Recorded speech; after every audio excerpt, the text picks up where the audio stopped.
Kalau berbicara masalah pemberhentian, Hotman Paris pun pernah dipecat di Pradi. Iya. Pradi Oto Hasibuan. Iya. Jadi dia kalau berbicara masalah pemberhentian saya sekarang ini sama seperti melempar kotoran di muka dia sendiri. Iya.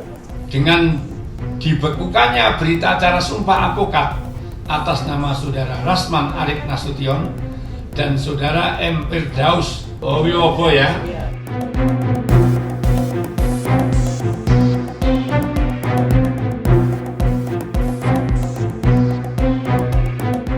Hola besinya kata Ani, makin panas aksi naik meja yang dilakukan Firdaus Owiwobo saat persidangan antara kliennya yaitu Rasman Arief Nasution sebagai terdakwa melawan Hotman Paris Hutapea masih menjadi polemik nih. Gak hanya mendapatkan keputusan pemecatan dari KAI, permintaan maaf Firdaus pun ke Pengadilan Negeri Jakarta Utara tempat kericuhan terjadi ternyata dikatakan oleh Humas PN Jakarta Utara belum disikapi oleh mereka. Waduh, diduga lantaran kata maaf yang disampaikan melalui video tersebut tidak adanya pernyataan bersalah, hanya minta maaf aja cenah.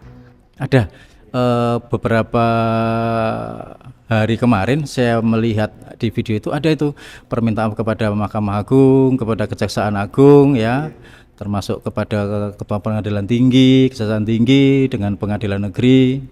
Itu minta maaf seperti itu. Ya kami tidak bersikap permintaan maaf itu karena mungkin juga belum dirapat dan sebagainya. Tapi ada permintaan maaf itu. Ya mudah-mudahan maafnya itu memang betul-betul memang maaf, menyadari bahwa mungkin dia salah atau apa seperti itu. Kan tidak ada menyatakan bahwa saya salah, ingin minta maaf, tidak ada. Cuman karena mungkin perbuatan itu si Pak Firdaus mengatakan seperti itu, minta maaf, ya memang seperti itu. Ada ucapan minta maaf itu ada. Jadi ternyata dari video pihak Humas lihat permintaan maafnya Besti. Wah sayang banget ya. Tapi mungkin video permintaan khusus yang dibuat ke PN Jakarta Utara kali ya. Anyway lanjut lagi, ricuhnya persidangan antara Hotman Paris dan Rasman Nasution yang juga diwarnai aksi naik meja oleh Firdaus Owiwobo sebagai kuasa hukum dari Rasman memang cukup membawa dampak nih ke Firdaus. Setelah sebelumnya dinyatakan dipecat dari KAI, kini diduga ijazah sarjana hukum dari sang pengacara tersebut pun katanya mulai dipertanyakan. Hah?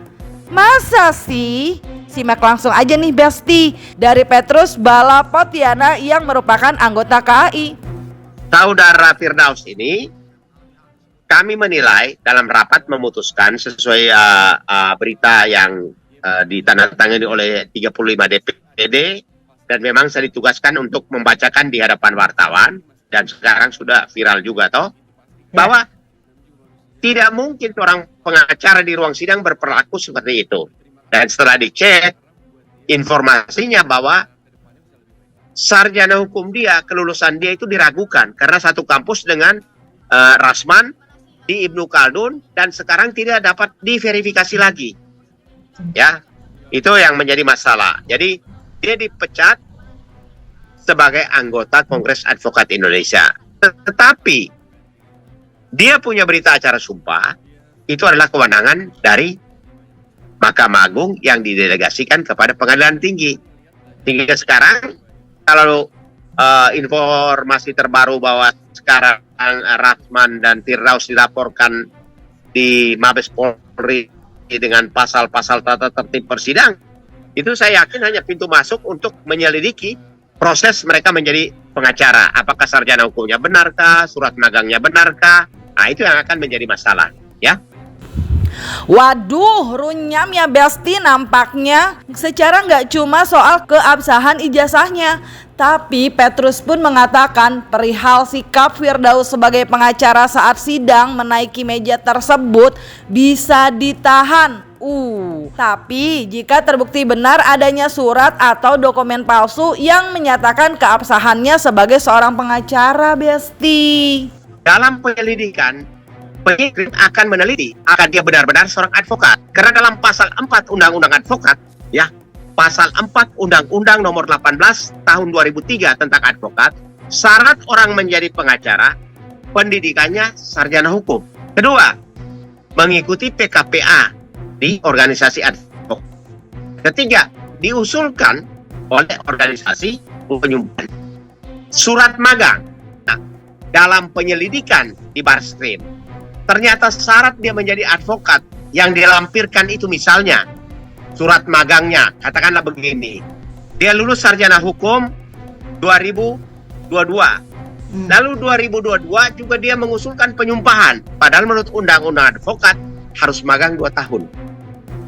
Demikian pula ijazahnya. Kalau dia mengaku misalnya dari Universitas A, lalu begitu diverifikasi dalam penyidikan, ternyata ijazah itu tidak terdaftar, maka itu sudah kriminal dan itu pintu masuk untuk menahan. Misalnya menggunakan surat palsu di pasal 263, ya, dan itu bisa ditahan, ya. Kalau dia menjadi pengacara lewat prosedur yang tidak benar, artinya dia memberikan keterangan palsu, menggunakan surat palsu, atau membuat surat palsu. Katakanlah dia benar-benar tidak pernah kuliah, tapi punya ijazah, cetak di mana kan bisa saja. Jadi dia akan diteliti tentang legalitasnya, harus diselidiki, namanya proses penyelidikan. Semua dipanggil, dikumpulkan bukti, lalu dari pengumpulan bukti itu bahkan surat keterangan saksi. Tuh kan Besti, anyway kerunyaman yang terjadi dampak aksinya menaiki meja dan kericuhan yang telah terjadi saat persidangan beberapa waktu lalu menurut Mariono SH, Humas PN Jakarta Utara, bahwa hal ini tidak akan mengganggu jalannya sidang berikutnya antara Rasman Arief Nasution dan Hotman Paris pada tanggal 20 Februari 2025 mendatang. Jadi agenda persidangan tetap berjalan. Jadi agenda pemeriksaan saksi hari Kamis tanggal 20 tetap berjalan. Tetap nanti jaksa kewajiban menghadirkan terdakwa maupun saksi-saksinya. Masih seperti kemarin. Kan kemarin belum diperiksa itu. Baru mau diperiksa, dinyatakan tertutup untuk umum, nah ribut itu. Sehingga ditunda ke tanggal 20. Yang jelas sampai sekarang saya belum mendengar tentang adanya atau tidak adanya penggantian majelis. Sampai dengan hari ini setahu saya masih majelis yang lama itu. Berawal dari persidangan Rasman Nasution sebagai tersangka, permintaan maaf belum disikapi PN Jakarta Utara, ijazah pun diduga diragukan keabsahannya. Nah, dari hal tersebut Besti, menurut kalian nih, Bestinya kata Ani, apakah sebenarnya Firdaus Owiwobo memiliki penyesalan telah menjadi kuasa hukum Rasman? Isi jawaban di kolom komen dan jangan lupa like, subscribe biar dapetin video kece lainnya di Kata Ani.